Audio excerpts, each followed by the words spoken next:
Hello दोस्तों, आप सभी का बहुत बहुत स्वागत है हमारे यूट्यूब चैनल में बने रहने के लिए। तो दोस्तों, आज की इस वीडियो में आपको अगला सेट का साइंस का ऑब्जेक्टिव क्वेश्चन बताऊंगा, तो आप लोग वीडियो को अंत तक जरूर देखना। दोस्तों, यहाँ पर क्लास 10th साइंस का ऑब्जेक्टिव क्वेश्चन बताऊंगा, जो अगला सेट आया है उसका ऑब्जेक्टिव क्वेश्चन मैं आपको बताऊँगा। तो इसलिए इस वीडियो को आप आराम से और धीरज करके आप वीडियो को पूरा देखना, ताकि इस क्वेश्चन को आप हमेशा के लिए याद कर सकें। ठीक है ना दोस्तों? तो दोस्तों, ज़्यादा वक्त नहीं लेंगे, सबसे पहले चलिए वीडियो को स्टार्ट कर देते हैं। ठीक है? तो दोस्तों, यहाँ पर सबसे पहला आप क्वेश्चन देखिए।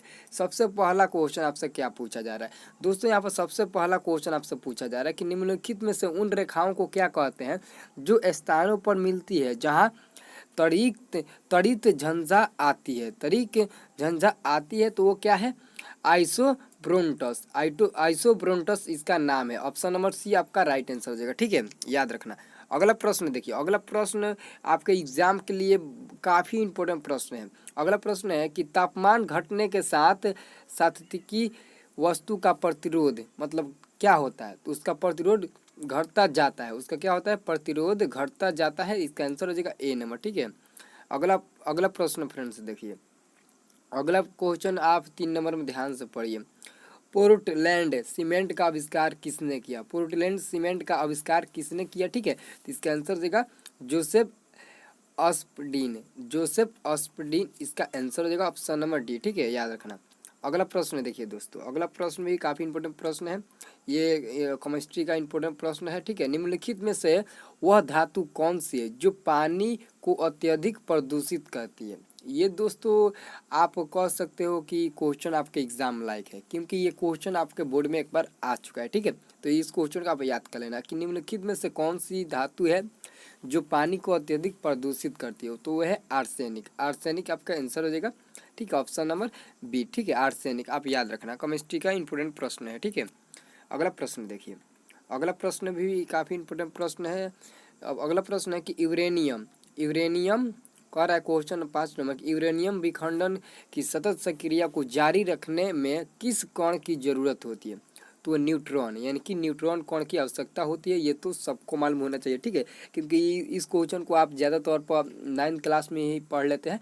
9th क्लास के बाद एक आपको सीधे 11th में मिलेगा। ठीक है, पढ़ने को। ठीक है, आप इस क्वेश्चन को याद कर लेना। ठीक है, अगला प्रश्न देखिए दोस्तों।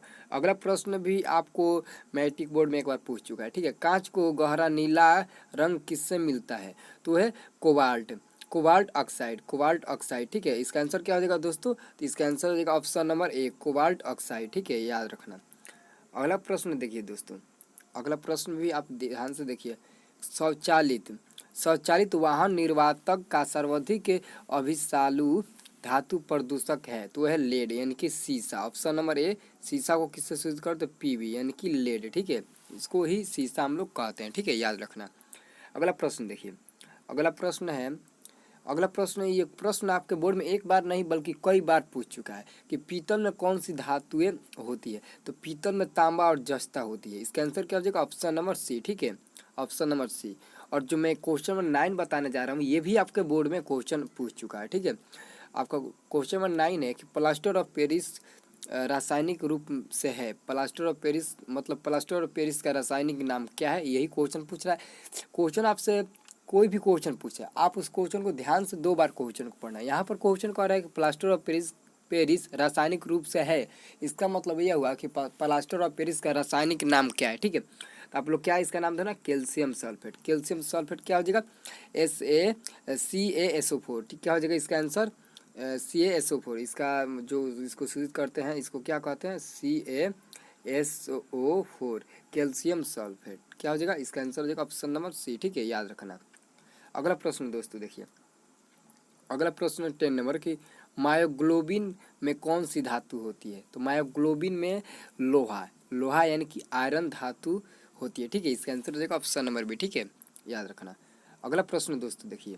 दोस्तों अगला प्रश्न देखिए। अगला प्रश्न दोस्तों देखिए क्या कह रहा है। अगला प्रश्न कह रहा है कि टिबिया नामक हड्डी किस में पाई जाती है? टिबिया नामक हड्डी किस में पाई जाती है? ये बायो का क्वेश्चन है। ठीक है, तो वो इसका आंसर क्या हो जाएगा? टांग। टांग में टिबिया नामक हड्डी पाई जाती है। ठीक है, किसमें? टांग में। ठीक है, हमारे पैरों में। ठीक है, याद रखना। अगला प्रश्न देखिए।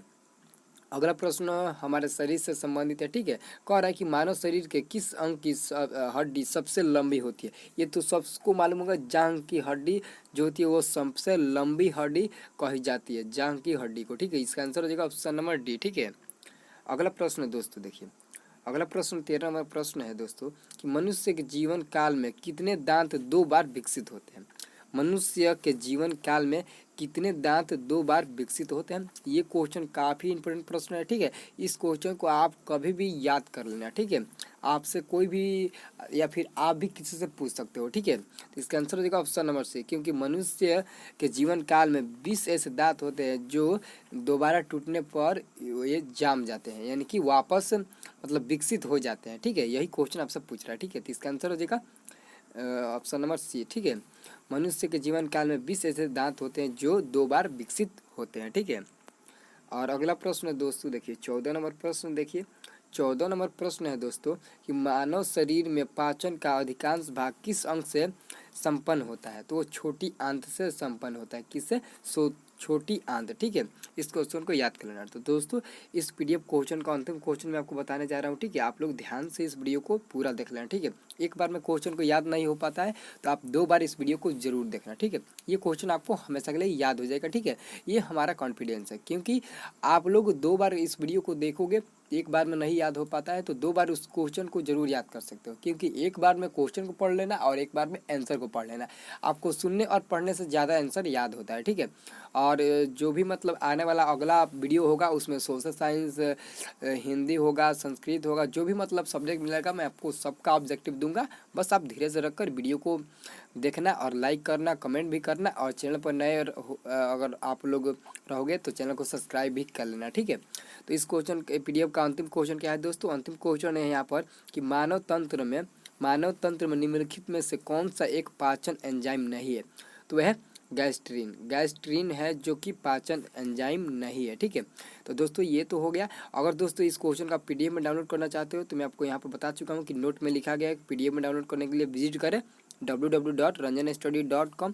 आप वहाँ से आप इस क्वेश्चन को हमेशा के लिए पीडीएफ में डाउनलोड कर सकते हो, ठीक है। तो दोस्तों आज के लिए यहीं तक रहने देते हैं, और अगले वाला जो वीडियो आने वाला होगा उसमें मैं आपको सोशल साइंस का इंपॉर्टेंट ऑब्जेक्टिव प्रश्न बताऊंगा, या फिर साइंस का ही बता सकता हूँ, क्योंकि ये तो नहीं है कि सोशल साइंस का ही बताऊँगा, साइंस का भी बता सकता हूँ, क्योंकि अभी बहुत समय है। मैं आपको सोशल साइंस का भी दूंगा और हिंदी का भी दूंगा, संस्कृत का भी दूंगा, ठीक है। आप लोग धैर्य रखना, ठीक है।